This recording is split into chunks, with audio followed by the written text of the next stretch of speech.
দাঁড়ায়া বলতে হবে এটা ওলি আল্লাহর মাজার, এখানে কোনো ধরনের শরীয়ত বহির্ভূত কোনো কাজ চলবে না। কথা ঠিক আছে না বলেন? দায়িত্ব নিয়ে দাঁড়ায় বলতে হবে ওলি আল্লাহদের মাজারের চত্বরে কোনো ধরনের বেহায়াপনা চলবে না, কোনো ধরনের নেশা পানি চলবে না। এগুলো আমরা বলবো আমাদের প্রতিষ্ঠানে। আরে আমার সন্তান যদি কোনো খারাপ হয়, আমার সন্তান আমি মানুষ করব। দেখেছে ওই অনেকে এখানে গরু টরু আনে, পীর ফকিরা ওই যে মিসকিন টিসকিন যারা আছেন তারা খায়, এখন ভাবছে যারে এখানে দিয়ে দিয়ে অনেক লাভ আছে রে, ওরা আসছে বাক্সের টাকা আর গরু খাইবার লেগে। আর সুন্নি জামাতের তরিকাবন্দি যে কমিটিগুলো ছিল আগে, এই সুযোগে এদেরকে বাদ দিয়া ওরা এগুলো দখল করতো। দেখবেন প্রত্যেকটা মাজারের পাশে তাদের মাদ্রাসা দিয়ে দিছে। এজন্য যুবকদেরকে বলবো, আপনারা এখন থেকে সিদ্ধান্তে আসুন, একটা প্ল্যাটফর্মে আসুন, দেখবেন ইনশাল্লাহ দিনে দিনে আমাদের অবস্থান সুদৃঢ় হবে। আজকে যারা মাজার ভাঙছে, শুধুমাত্র আপনারা দাঁড়িয়ে যান, দেখবেন মুনাফিকরা আর ডরেও সামনে আসবে না। ওরা হলো সুযোগ সন্ধানী, সুযোগ পেলে ভাঙবে, সুযোগ পেলে মারবে, আর সুযোগ না পেলে বিড়ালের মতন বসে থাকবে। তো এই জন্য আমি আপনাদেরকে অনুরোধ করে বলবো, এটা ঈমান পরীক্ষার জামানা, ঈমান পরীক্ষা চলছে, শেষ জামানা। আল্লাহর হাবিব বলেছেন, জ্বলন্ত আংরা হাতে রাখলে যেমন কষ্ট হবে, এর চাইতে বেশি কষ্ট হবে ঈমান রাখতে। আমল করতে কষ্ট হবে এটা কিন্তু বলে নাই, মানে আমলের অভাব হবে না। এমন আমলদার এমন ভাবে আমল করবে আর আপনাকে বোঝাবে মনে সাহাবীরা ফেল। আঙ্গদেশে এমন নামাজি আছে না নাই? দেখবেন আকাম করলো পাঞ্জাবি টুপিটা লাগাই করে, মানে এমন বুজুর্গ ড্রেসের প্রতি এত যত্নশীল, টুপি লাগাই রাখছে, পাঞ্জাবি ভইরে রাখছে, এরপরও আকাম করতেছে। এজন্য এদের সাথে আহলে সুন্নাত ওয়াল জামাতের কোনো সম্পর্ক। এরা দাড়ি টুপি পাগড়ি টাকড়ি সব ঠিক আছে, দেখবেন কি করবে, সুদের কারবারিদের সাথে যোগাযোগ রাখবে। বান্ডেল খায়া খায়া সকালে একটা নাইস দিব, বান্ডেল একটা দিয়া দিলে রাত্রে নাইস বন্ধ করে দিল।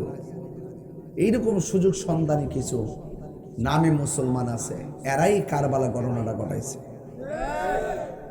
বাঘ কিন্তু আমি করছি না, বাঘ হইছে ১৫০০ বছর টাইমের আগে।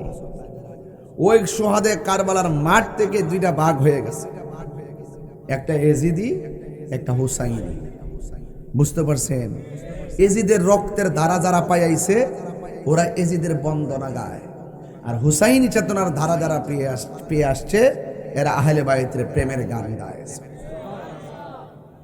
এই জন্য সুন্নিরা দিল নরম, সুন্নিরা লোভী না। কথা কারণ ঠিক নেই, খবরদার।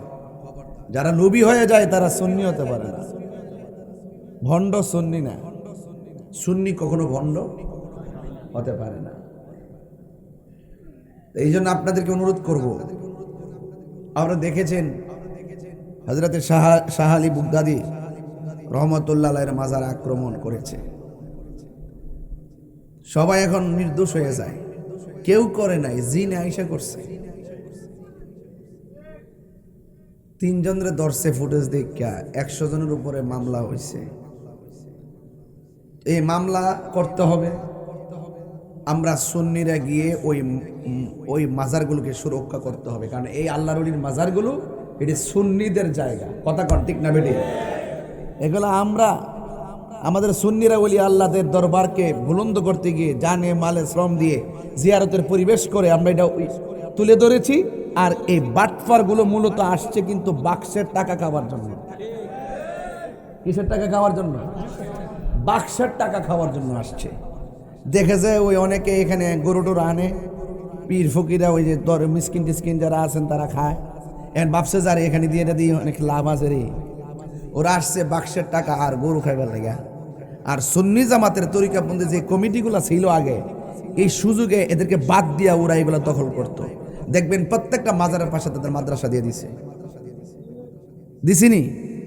তো এগুলো বুঝতে হবে না। আর আমরা যদি সাইরা দেই তারা এসে দখল করবে, তা আমরা জায়গাকে আমরা ছাড়তে পারবো?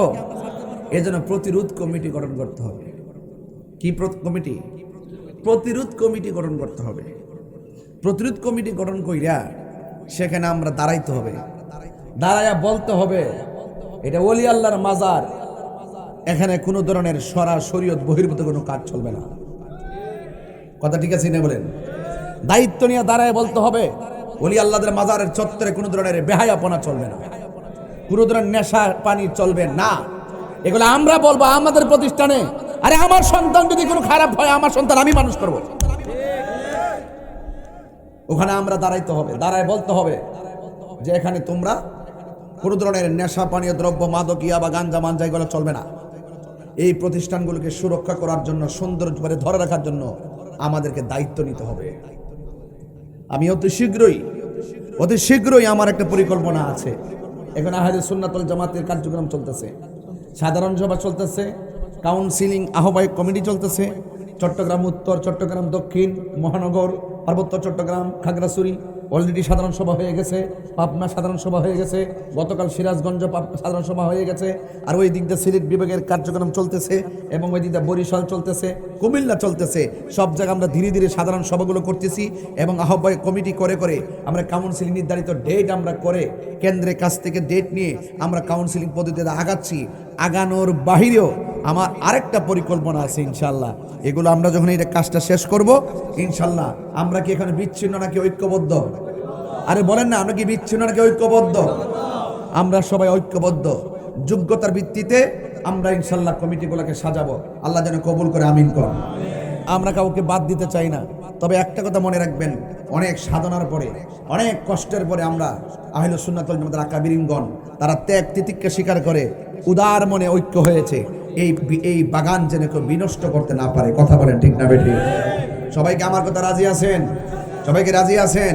কারা কারা রাজি আছেন হাত তোলেন। আমরা কি এক আছি তো ইনশাল্লাহ? ডাক দিলে মাঠে পাওয়া যাবে তো ইনশাল্লাহ?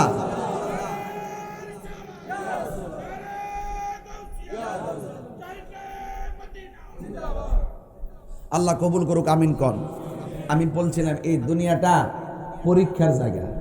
আপনি যত পরীক্ষা দিবেন বাজি, আপনার যদি জ্বর উঠে আপনি কষ্ট নিয়েন না। হাদিস শরীফে আছে, যার জ্বর উঠে এই জ্বরের মাধ্যমে তার সগীরা গুনাহ মাফ হয়ে যায়। জানা দরকার আছে না? অস্থির হওয়া যাবে না। জ্বর দিছে আল্লাহ, তুমি পছন্দ করে দিছো, জ্বরের মাধ্যমে সগীরা গুনাহ মাফ হয়ে যায়।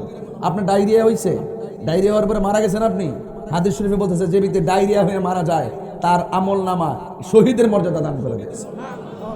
আপনার সন্তান পানিতে পড়ে মারা গেছে, আল্লাহ বলছে পরীক্ষা চলতেছে, পানিতে পড়ে মারা গেছে, আল্লাহ পাকের হাবিব বলতেছেন তার আমল নামায় শহীদের শাহাদাতের মর্যাদা দিয়ে দিবে। শহীদই মরণ। তো বুঝতে পেরেছেন? এই জন্য চিন্তা, একটা মহিলা ডেলিভারি হয়, আপনাদের এলাকার নাম নাকি? শুলকাটা। এই শুলকাটাতে অনেক মা বোন প্রেগনেন্সি আছে না, গর্ভবতী আছে না? এমন অনেক ঘটনা, আল্লাহ না করুক, এমন অনেক ঘটনা তো ভাই আছে যে তারা প্রেগনেন্সিতে পেটে ব্যথা হয়, একদম ঘরের ভিতরে থেকে বের করে ডাক্তার কাছে নেওয়ার পথে ডেলিভারি কেসে রাস্তায় মারা যায়, অথবা ঘরে মারা যায়। এমন লোক আছে না? আল্লাহর হাবিব বলতেছেন যারা ডেলিভারি কেসে যে মহিলাটা মারা যায়, আল্লাহ পাক তার আমল নামায় শাহাদাতের মর্যাদা দান করে। আর বড় করে কোনো সুবহানাল্লাহ কেন গেলে? এই কথাগুলো খুব জরুরি না?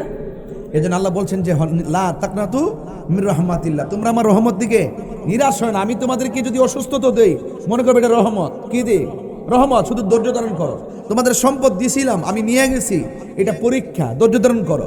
তোমাদেরকে আমি ভয়ের মাধ্যমে পরীক্ষা করব, নুকসানের মাধ্যমে পরীক্ষা করব, এবং তোমাদেরকে আমি সম্পদের নুকসান দিই, বলে না বলে অন্যকম বিশাইইন মিনাল খাউফি ওয়াল, ভয় ভীতির মাধ্যমে পরীক্ষা করব। ঠিক না?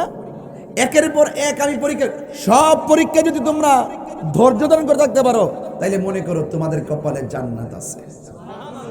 তাইলে আমরা কি হতাশ হব? আমরা কি হতাশ হব? তবে একটা কথা মনে রাখবেন, সব পুরস্কার পাইতে গেলে একটা জিনিস আপনার লাগবে, ওয়ালা তাহিনু ওয়ালা তাহজানু ওয়া আনতুমুল আলাউনা ইন কুনতুম মুমিনিন। নিরাশ হয়ো না, হতাশ হয়ো না, বিজয় তোমাদেরই হবে যদি তোমরা মুমিন হতে পারো। তা আমরা কি মুমিন না মুনাফিক? মুমিন না কাফের? মুমিন। এই জন্য আমাদের বিজয় অবশ্যম্ভাবী। এই জন্য অবশ্যই আপনাদের সকলকে ঈমানের উপর অটল থাকতে হবে। এই যে দেখেন হজের মাস এসে গেছে, হজের মাস আসছে না?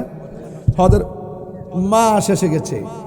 এই যে লক্ষ লক্ষ মানুষ আজকে তারা তাওয়াফ করতেছে, কথা কি সঠিক? মদিনার পানে ছুটছে, সঠিক? এই হজের হাজিদের সঙ্গে যেন আল্লাহ পাক আমাদের সকলকে ষোলকাটার মানুষগুলাকে যেন আনোয়ারের মানুষগুলাকে যেন কবুল করে বলুন আমিন।